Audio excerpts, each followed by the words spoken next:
Welcome, students, to another teaching and learning process on economics. I am Kolade Abiola, your instructor for today.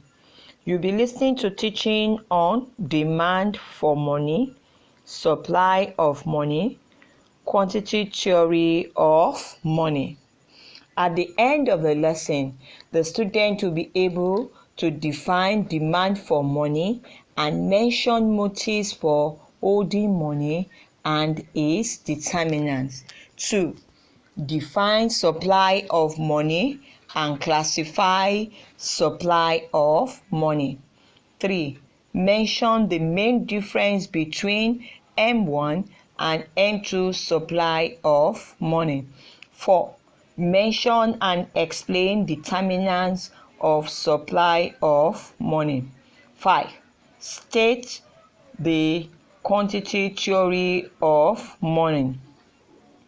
6. Mention the variables of quantity of money. Demand for money is the total amount of money which all individuals in the economy wish to hold for various reasons, and it is the desire to hold money. Motives for holding money. There are 3 motives for holding money: transactionary motive, precautionary motive, speculative motive. Transactionary motive. This arises from the need to have cash or hold money to meet everyday requirements and current transactions such as food, transport, and fuel. Precautionary motive. This is the desire on the part of the people to hold money to meet unforeseen or unexpected events such as sudden medical expenses, accident, and unexpected visitor. Speculative motive. This is associated with the purchase or sale of security such as bonds and shares or goods to make profit. People will hold more cash if they expect that the prices of security is going to fall, and they will hold less cash if the prices of security will rise. The determinants of the motives are: transactionary motive. 1. Size of income. 2. Interval between wage payment. 3. Family size. 4. Availability of credit. General price level and the rate of interest. Precautionary motive. Availability of credit, size of income, the rate of interest, perception of risk, interval between wage payments, availability of social insurance, and family size. Speculative motive. Rate of interest, the degree of risk aversion. Supply of money is the total amount of money available for use in the economy at a given period of time. It consists of M1 and M2 money supply. M1 is the money supply that are very liquid in cash, such as coins, currency in circulation, and demand deposits. M2 is a money supply that is less liquid in nature, and it includes M1 plus savings deposit, time deposit, money market securities. The main difference between M1 and M2 money supply is that M1 is more limited and more liquid type of money, while M2 includes M1 and other less liquid forms of money. We can see that in a diagram.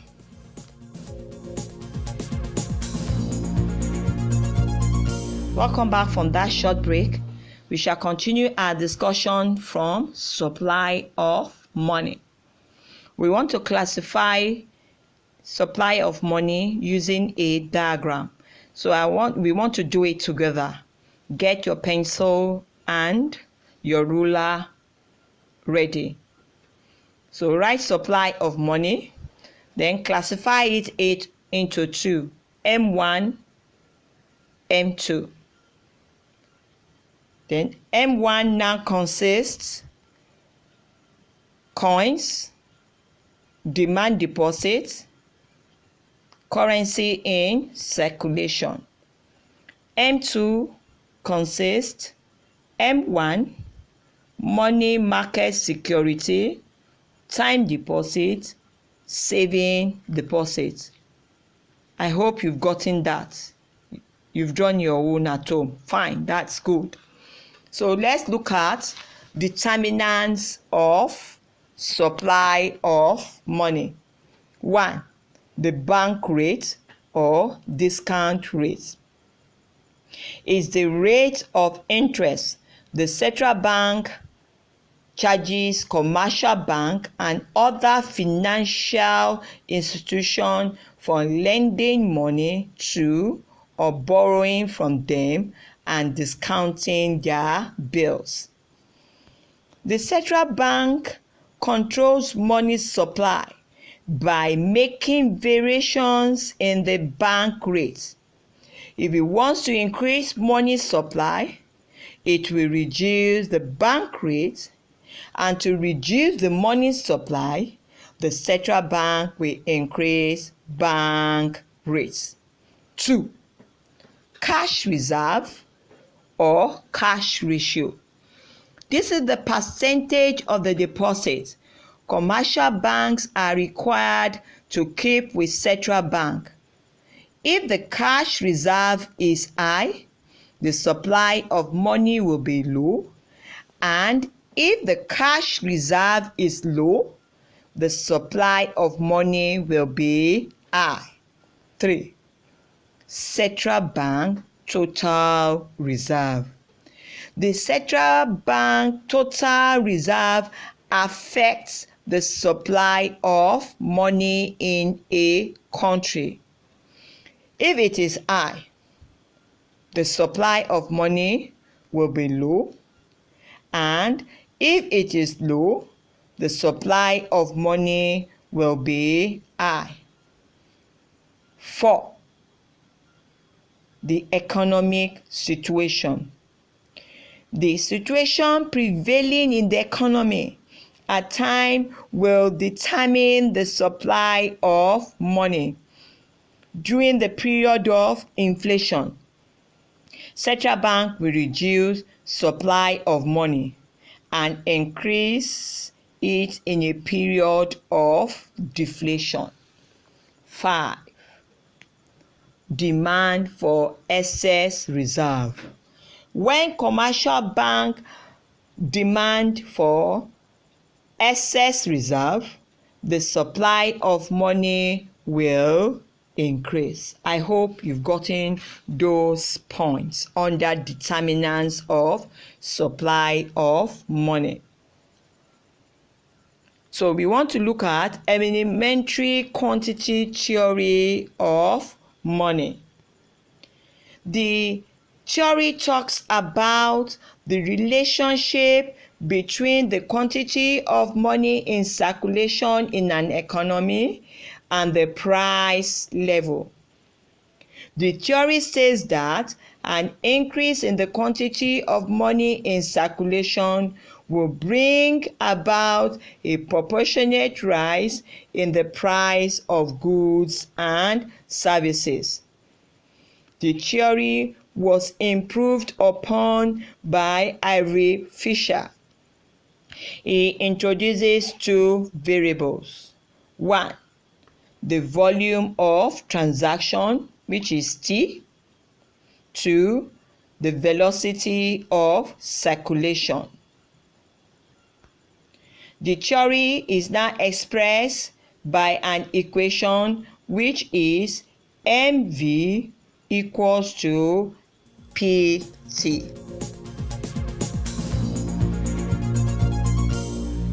Welcome back from that short break.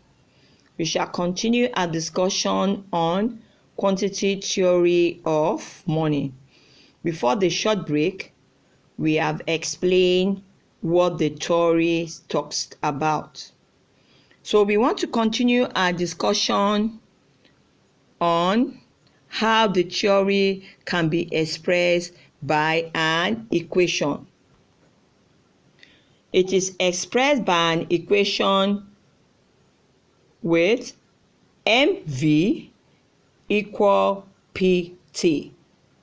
M is the total money in circulation, which consists of coins, banknotes, and bank deposits. V, velocity of circulation. MV, total amount of money used in a given period of time. P, price level. T, represent the total of all the transactions that have taken place with money during the given period.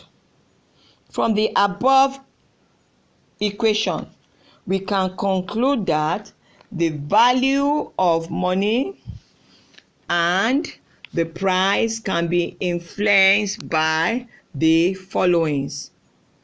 1. The quantity of money in circulation. 2. The rate at which money circulates, that is, velocity of circulation of money. 3. The output of goods and services. Criticism against quantity theory of money. The quantity theory of money was criticized on the following points. 1. The theory ignored rate of interest. 2. Not acceptable as a theory because it only showed relationship between variables,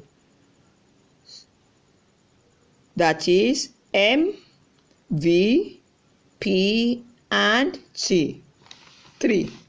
Ignoring the demand for money but only discuss supply of money. 4.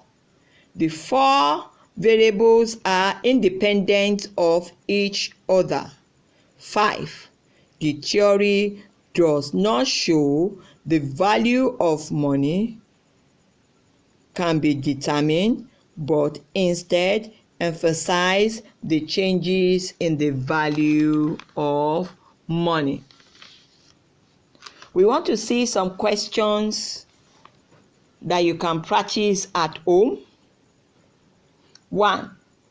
Define demand of money. 2. Highlight and explain the motives for holding money. Mention 3 determinants of each of motives for holding money.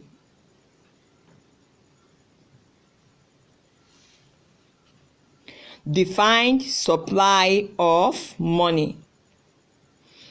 Highlight and explain determinants of supply of money. With the aid of a diagram, classify the supply of money. State the theory of quantity theory of money. And we can also visit our various platforms created by Lagos State to ask questions. God bless you.